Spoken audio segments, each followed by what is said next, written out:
Les 5 erreurs majeures qui compromettent votre jardin d'hiver. Vous imaginiez un jardin d'hiver lumineux et apaisant. Un espace de verdure baigné de lumière, propice à la lecture, à la détente et au bien-être, même au cœur de l'hiver. Mais la réalité est souvent bien différente. Des plantes qui jaunissent, puis dépérissent, une condensation excessive qui ruisselle sur les vitrages, accompagnée de moisissures persistantes. En été, l'espace devient suffocant, en hiver, glacial. Et les factures énergétiques, elles, ne cessent d'augmenter. Vous y avez investi du temps, de l'argent et beaucoup d'espoir, pour un résultat décevant, parfois même anxiogène. Ce qui devait être un havre de paix s'est transformé en source de contraintes. Rassurez-vous, cette situation est loin d'être isolée. Elle concerne des milliers de propriétaires. La bonne nouvelle, c'est qu'elle n'a rien d'une fatalité. Elle est presque toujours la conséquence de 5 erreurs fondamentales commises par manque d'information. Dans cette vidéo, je vais vous présenter ces 5 erreurs de la fondation invisible sous vos pieds jusqu'au choix du vitrage au-dessus de votre tête et surtout vous apporter des solutions concrètes, efficaces et durables. Restez bien jusqu'à la fin, car la 5e erreur est la plus insidieuse et pourtant la plus fréquente. Erreur 1. Une isolation insuffisante. La cause structurelle de l'inconfort. La première erreur, et sans doute la plus déterminante, consiste à négliger l'isolation. C'est elle qui conditionne l'ensemble du comportement thermique de votre jardin d'hiver. Les symptômes sont immédiats, surchauffe au moindre rayon de soleil, sensation de froid intense dès les premières gelées. Ces variations extrêmes traduisent une isolation défaillante. Le problème, les ponts thermiques. Le principal responsable est le pont thermique. Il s'agit de zones par lesquelles la chaleur s'échappe en hiver et pénètre excessivement en été. Ces ponts thermiques se trouvent principalement dans les profilés métalliques anciens, notamment en aluminium sans rupture de pont thermique, au niveau du sol lorsque la dalle de béton n'est pas isolée. L'aluminium, excellent conducteur thermique, transmet directement la température extérieure vers l'intérieur. Résultat, surface froide, condensation abondante et développement de moisissures. Un sol non isolé agit quant à lui comme un diffuseur de froid et d'humidité, rendant l'ambiance inconfortable et énergivore.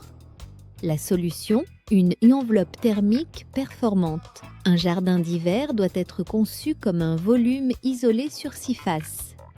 Le sol, la dalle doit impérativement être coulée sur un isolant rigide, polystyrène ou polyuréthane.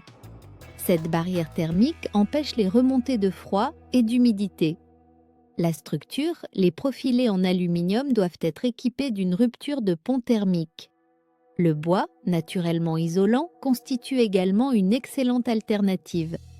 La toiture, qu'elle soit vitrée ou opaque, elle doit offrir une isolation équivalente à celle d'une toiture classique, à l'aide de panneaux sandwich ou d'isolants performants.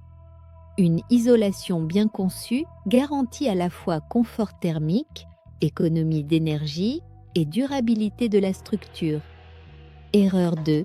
Un vitrage inadapté, source de surchauffe et de déperdition énergétique. Penser que tout vitrage se vaut est une erreur fréquente.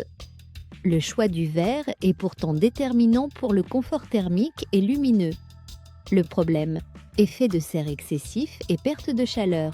En été, un vitrage inadapté provoque une surchauffe extrême par effet de serre. En hiver, il laisse s'échapper la chaleur intérieure, entraînant inconfort et condensation. La solution, un vitrage adapté à l'orientation, le vitrage à isolation thermique renforcée, ITR. Indispensable en toute orientation, il limite les déperditions de chaleur et valorise les apports solaires. Le vitrage à contrôle solaire, essentiel pour les façades exposées sud et ouest, il filtre les infrarouges tout en conservant une excellente luminosité. Le triple vitrage Utile dans les régions froides ou pour les façades nord, mais pas toujours pertinent au sud où il peut bloquer les apports solaires utiles en hiver. Pour la toiture, l'utilisation de verres feuilletés de sécurité est impérative. Erreur 3. Une ventilation insuffisante. L'humidité piégée. Un jardin d'hiver bien isolé mais mal ventilé devient rapidement un milieu confiné et humide. Le problème, l'humidité générée par la respiration humaine, les plantes et l'arrosage s'accumulent.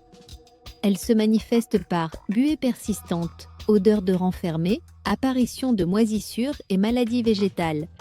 La solution, une ventilation maîtrisée, aération quotidienne 10 à 15 minutes même en hiver. Grille d'aération intégrée. Fenêtre de toit favorisant l'effet cheminée. VMC hydro-réglable pour un confort automatisé. Brassage de l'air à l'aide d'un ventilateur à faible vitesse. Un air renouvelé est indispensable à la santé des plantes et à la qualité de vie. Erreur NDEG 4, un mauvais choix de plantes. Un jardin d'hiver n'est pas un climat unique. Il peut être frais ou chauffé, et chaque plante possède des exigences précises. La solution, adapter les plantes au climat réel, jardin d'hiver frais, 5 à 15 degrés, agrumes, oliviers, laurier rose, cactus, plantes méditerranéennes. Jardin d'hiver chauffé, 18 à 25 degrés, monstera, philodendron, fougères, palmiers d'intérieur, orchidées. Le respect des besoins en température, lumière et humidité est essentiel à la pérennité du végétal. Erreur 5. L'absence de planification et d'entretien. Un jardin d'hiver est un écosystème vivant, non un décor figé. Sans organisation, les plantes dépérissent, les parasites prolifèrent et l'entretien devient une contrainte. La solution, planification et routine. Prévoir un point d'eau, des prises électriques, un sol facile d'entretien. Mettre en place une routine simple. Inspection hebdomadaire, nettoyage mensuel, entretien saisonnier adapté. Conclusion. Un jardin d'hiver réussi repose sur 5 piliers fondamentaux. Une isolation performante, un vitrage adapté à l'orientation, une ventilation efficace. Un choix cohérent de plantes, un plan d'entretien structuré. Avec méthode et anticipation, cet espace peut devenir le cœur végétal de votre maison, agréable et fonctionnel toute l'année. Elle concerne des milliers de propriétaires. La bonne nouvelle, c'est qu'elle n'a rien d'une fatalité. Ces erreurs sont courantes, mais chaque jardin d'hiver est unique.